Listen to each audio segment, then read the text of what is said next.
माताजी महाराज, आपका बहुत बहुत धन्यवाद। आपने हमारे गन्नू को जिंदा रखा।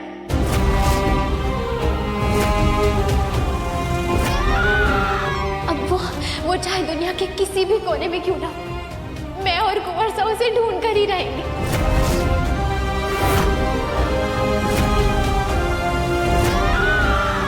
कितनी बेवकूफ हूं मैं जो मैंने आपकी लीला पर शक किया, आपकी लीला पर सवाल उठाया। थारे को माफ कर देना माँ।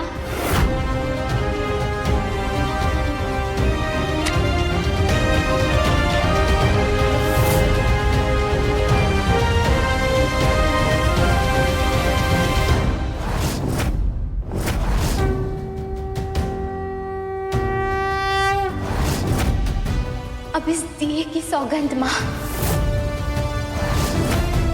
हमारा विश्वास और हिम्मत कभी नहीं डगमगाएंगे।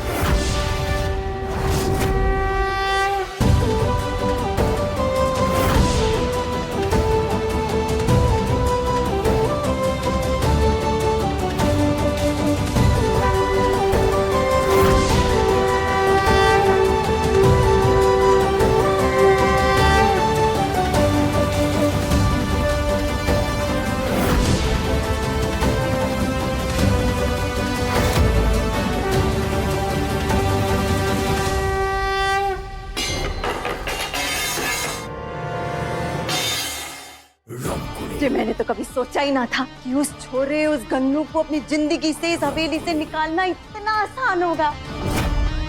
ऐसा पनौती बच्चा तो मैंने आज तक अपनी जिंदगी में ना देखा। जब से इस हवेली में आया था, हमारा सारा का सारा प्लान फेल हुए चला जा रहा था।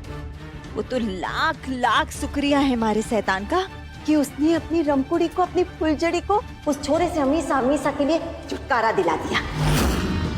ये एक बार फिर होगी ये हवेली, हवेली के लोग, और होगा रमकुड़ी का खेल फिर से शुरू।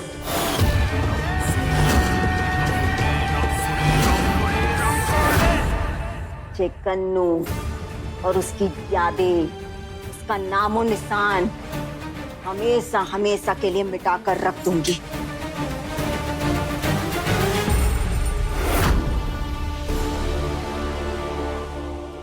ये क्या कर रही हैं आप जीजा? ये हमारे गन्नू की चीजें, इन्हें क्यों फेंक रही हैं आप?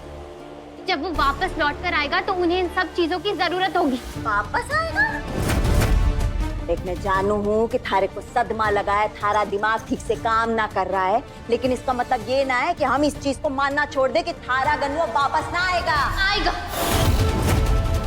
हमारा गन्नू वापस आएगा। वो जिंदा है और बिल्कुल सही सलामत है। जाने वाले लोग कभी वापस आते हैं क्या? जी अगर ऐसा होता तो थारे भाई सा और भाभी सा यहाँ ना खड़े होते थारे पास। फर्क है जीजा, भाई सा और भाभी सा की मौत में और गन्नू के गायब होने में फर्क है, और इसीलिए गन्नू लौट कर आएगा। ये हमारा विश्वास है, एक माँ का विश्वास है ये। हमारे को वैसे तो कहना नहीं चाहिए, लेकिन थारे गन्नू के चीथड़े भी ना मिले थे मेले में। उसका एक ही मतलब है कि थारा गन्नू मर चुका है। हमारा गन्नू जिंदा है, उसे कुछ नहीं हुआ और वो जरूर लौट कर आएगी। देखना आप, एक दिन ना इसी हवेली में उसकी किलकारियां फिर से गूंजेंगी।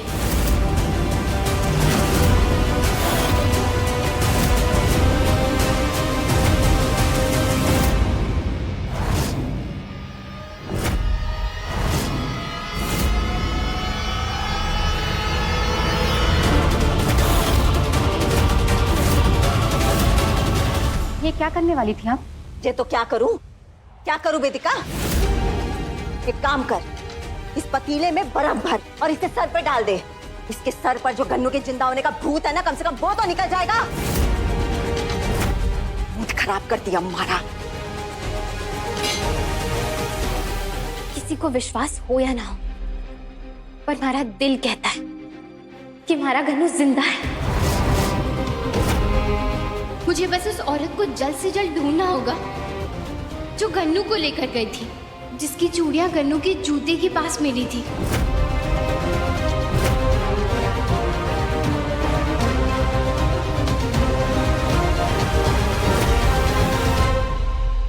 चूड़ियां? गन्नू,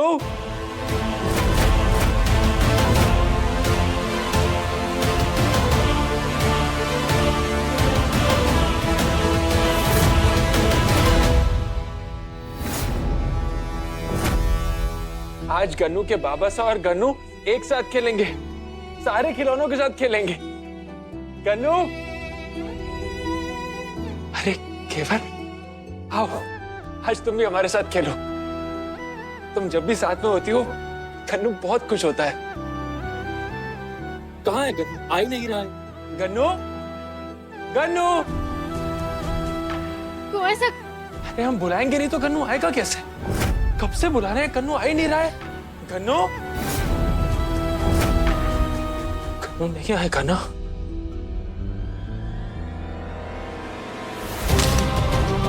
हमें पता है गन्नू क्यों नहीं आएगा, क्योंकि वो गुस्सा है हमसे, नाराज है हमसे, क्योंकि हम एक अच्छे बाप नहीं है। बाप होने की जिम्मेदारी नहीं निभा पाए हम। कैसे बाप है जो अपने बच्चे तक को नहीं बचा पाए, बच्चे तक को नहीं बचा पाए। कुंवर सा, गन्नू गन्नू ना वो बिल्कुल ठीक है, वो बिल्कुल नाराज नहीं। आप बस शांत हो जाइए। झूठ बोल रही हो तुम। हमने हमारे बच्चे को खो दिया है।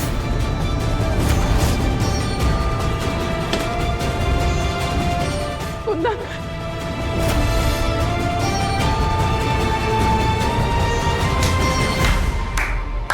आइए, आ गए हैं ये लोग। जश्न में शामिल नहीं होंगे आप लोग?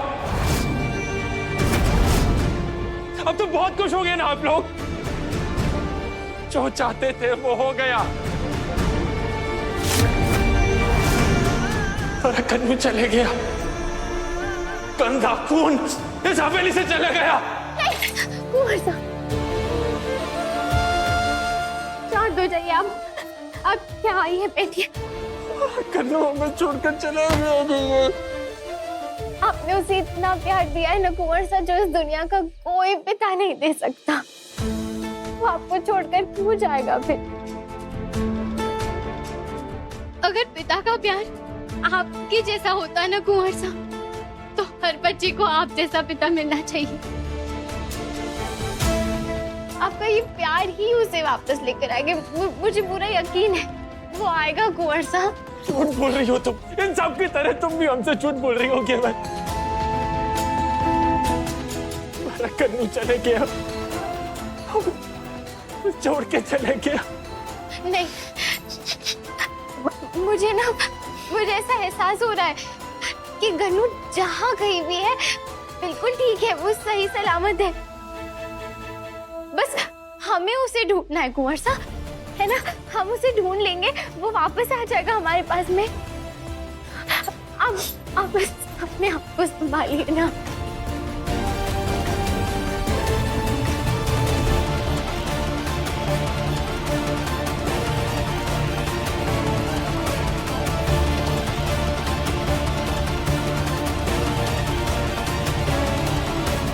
माफ कर दो बेटा, हम तुम्हें बचा नहीं पाए, बचा नहीं पाए। इससे पहले कि कुंवर सा की हालत और बिगड़े, मुझे गन्नू को जल्द से जल्द खोजना होगा।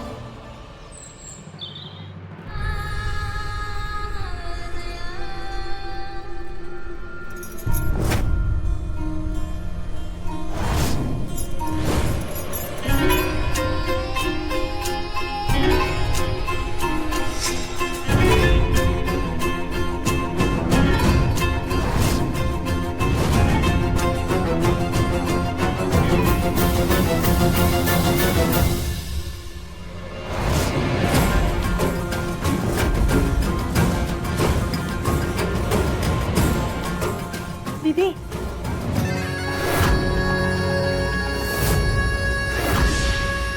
ले आई मेरी अमानत। हाँ, लाली दीदी का काम हो और मैं ना करूं, ऐसा हो सकता है क्या?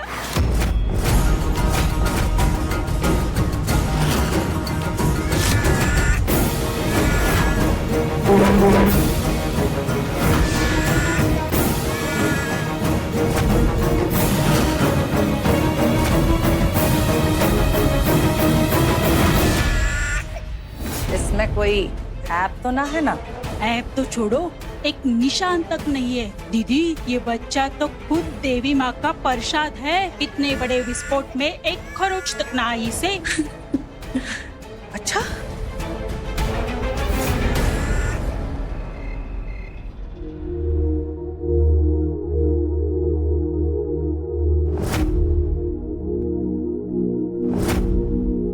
मैंने इंजेक्शन दिया है, अभी सुबह ही होश आएगा इन्हें।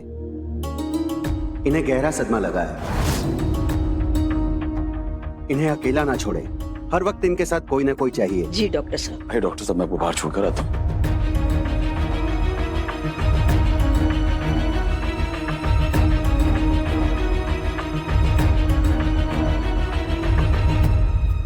कुंवर साहब, आप जल्दी ठीक हो जाइए ना। हमारे गन्नू को हमारी जरूरत है। हम दोनों को उससे मिलकर ढूंढना है। केवल ये तुम क्या कर रही हो? कुंदन पहले ही टूट चुके हैं। तुम गन्नू के नाम की झूठी उम्मीद देकर उन्हें और तोड़ दोगी। झूठी उम्मीद नहीं है मासा, हमारा विश्वास है। हमारा दिल कह रहा है कि गन्नू जिंदा है।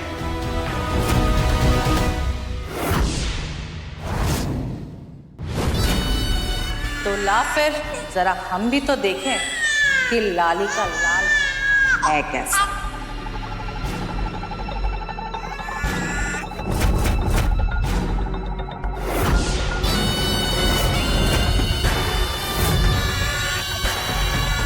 बच्चे की चमक तो बड़ी महंगी है रे।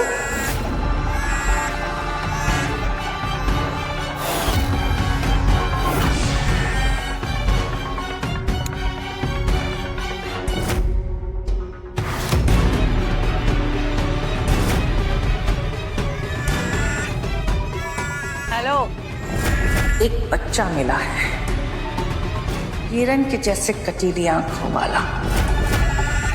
आंखों का दाम बताओ।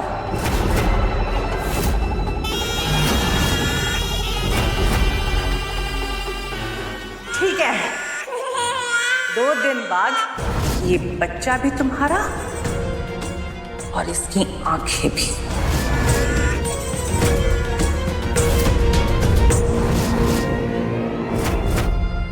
लो,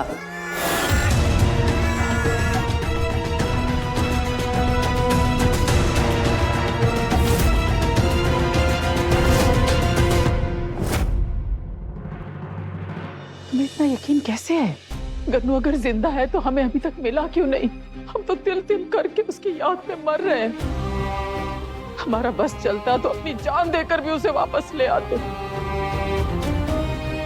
हम जानते हैं कि वो नहीं लौटेगा, तो तुम हमें और कुंदन को उसके नाम की झूठी उम्मीद मत दो।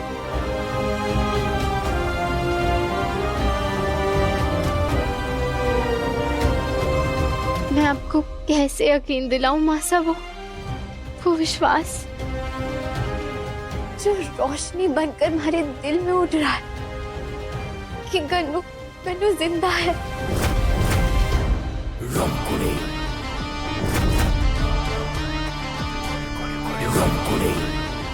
क्या मातम का माहौल बना के रखा है, जिसे देखो गन्नू गन्नू गन्नू। अरे ये तो खुशी की बात है। हमारे रास्ते का कांटा हो गया साफ और रमकुड़ी पहुंच गई अपनी मंजिल के और भी पास।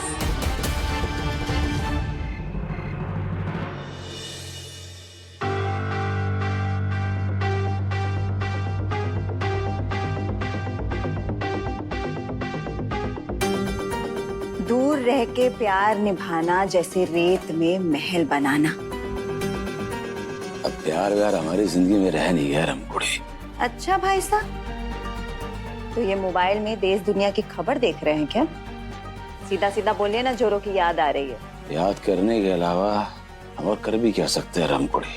घर में जो भूचाल आया है ना, रुकना तो पड़ेगा ही। क्यों रुकना पड़ेगा?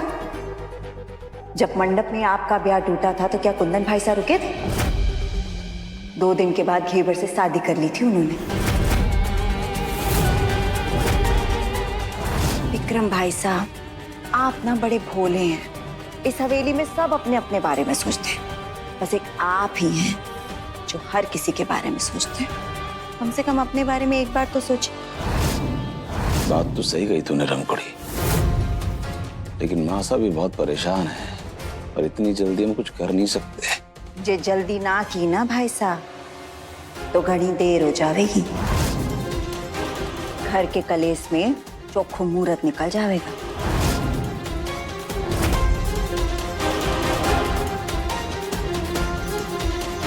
जे अगर चोखो मुहूर्त निकल गया तुम्हारे पंचांग के हिसाब से हमारे को तो बहुत सारी रुकावटें दिख रही, और जे अगर रुकावटें आ गई ना तो आपकी शादी फिर कब होगी, होगी भी या नहीं होगी, उसकी कोई गारंटी ना।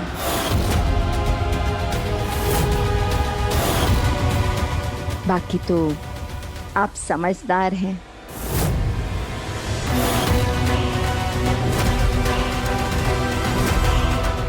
शादी तुम्हारी होगी रमकुड़ी, और जरूर होगी।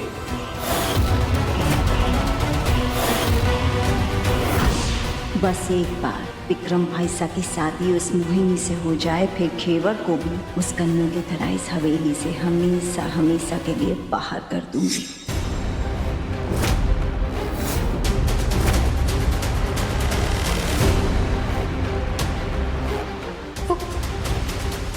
खास चूड़ियां थी, अब तो वो चूड़ियां हमारे गन्नू तक लेकर जाएंगी। बस पता चल जाए कि कौन थी वो औरत जिसने वो चूड़ियां पहनी हुई थी।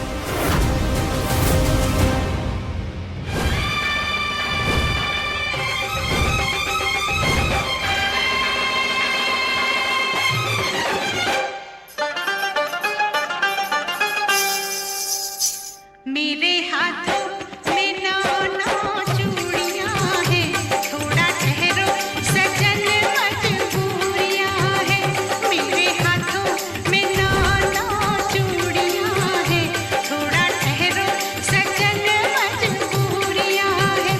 मिलन होगा अभी एक रात की दूरियां हैं। रमकुड़ी जीजा, जीजा कैसे हैं आप? मैं तो कब से इंतजार कर रही थी आपके फोन का। वैसे जीजा आप तो बहुत खुश होंगी ना, वो एक ब्लान का गन्नू ठाकुरों का एक लौता वारिस, वो तो आपकी जिंदगी से निकल ही गया। ए मोहिनी, जरा अपनी जुबान को ना सिल कर रखा कर, और आज के बाद अपनी जुबान पे कन्नू का नाम मत लेकर आना। जो कुछ भी हुआ उसे हमेशा हमेशा के लिए भूल जाए। इसमें थारी भी भलाई है और हम सबकी भी। तू बस अपना दिमाग अपने ब्याह पे लगा, समझी? अरे मेरी माता जी, क्या बताऊं आपका जीजा, मैं तो कब से इंतजार में हूँ उस बड़ी शानदार हवेली में आने के लिए। वो जीजा, वो घेवर है ना गन्नू की माँ, हमारे को उससे थोड़ा सा डर लागे है। क्यों क्यों डर लग गया थारे को?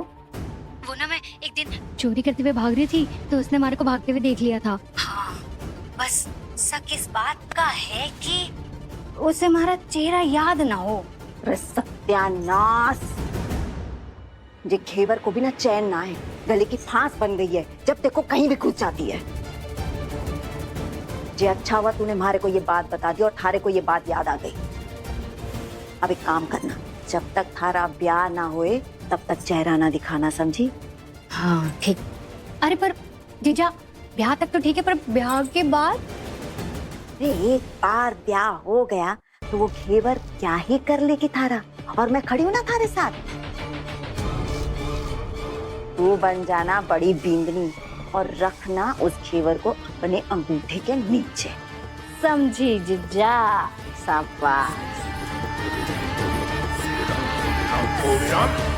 मैं भी देखती हूँ कि घेवर की बच्ची मारे को कैसे रोकती है।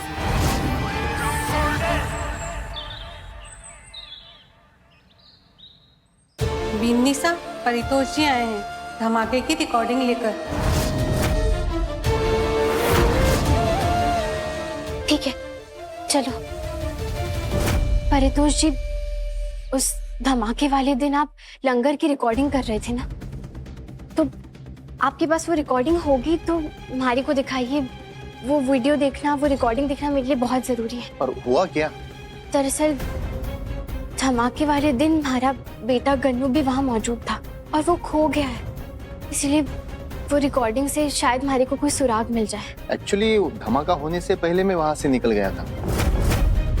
हाँ, उस समय तक की रिकॉर्डिंग है मेरे पास, चाहे तो आप देख सकते हैं, कोई सुराग मिल जाए तो।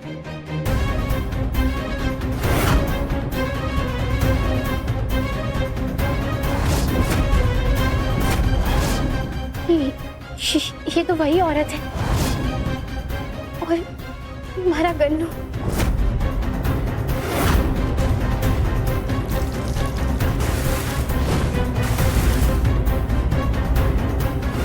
अरे काकी रुकिए, नीचे पानी गिर रहा है। माफ कीजिए।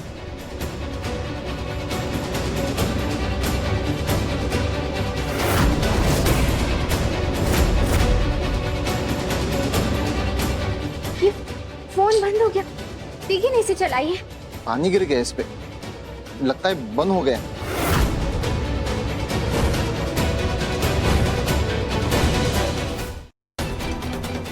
माफ कीजिएगा परितोष जी, हमारी वजह से आपके फोन का भी नुकसान हो गया। कोई बात नहीं, पर आपका इतना जरूरी काम रह गया, काम नहीं हो पाया, माफ कर दीजिए मुझे। ठीक है, चलता हूँ मैं। हमारी किस्मत कैसा खेल खेल रही है हमारे साथ।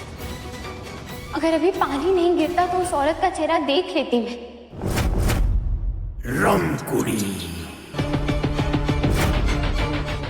जी अपनी किस्मत को क्यों दोष दे रही हो घेवर? उसको दोष देने का कोई फायदा ना है। जी अगर थारे को दोष देना ही है, कुछ कहना है तो हारे को दो, क्योंकि ये सारा खेल तो मैंने रचा है। थारी जो किस्मत ना कर पाए वो मौका मारे को दे दिया, और वो मौका मिलते ही गन्नू मर चुका है। और इस बात को तुम जितना जल्दी मान लो थारे लिए भलाई है। जी अगर तुम नहीं मानोगे ना तो मैं भी चुप नहीं बैठूंगी।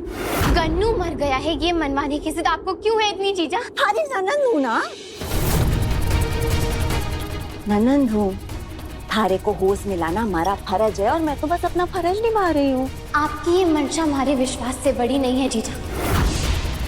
अगर शैतान भी आ जाए ना तो हमारे को हमारे गन्नू तक पहुंचने से नहीं रोक सकता। मैं अपने गन्नू को ढूंढ कर रहूंगी, फिर चाहे मुझे उसके लिए कुछ भी करना पड़े।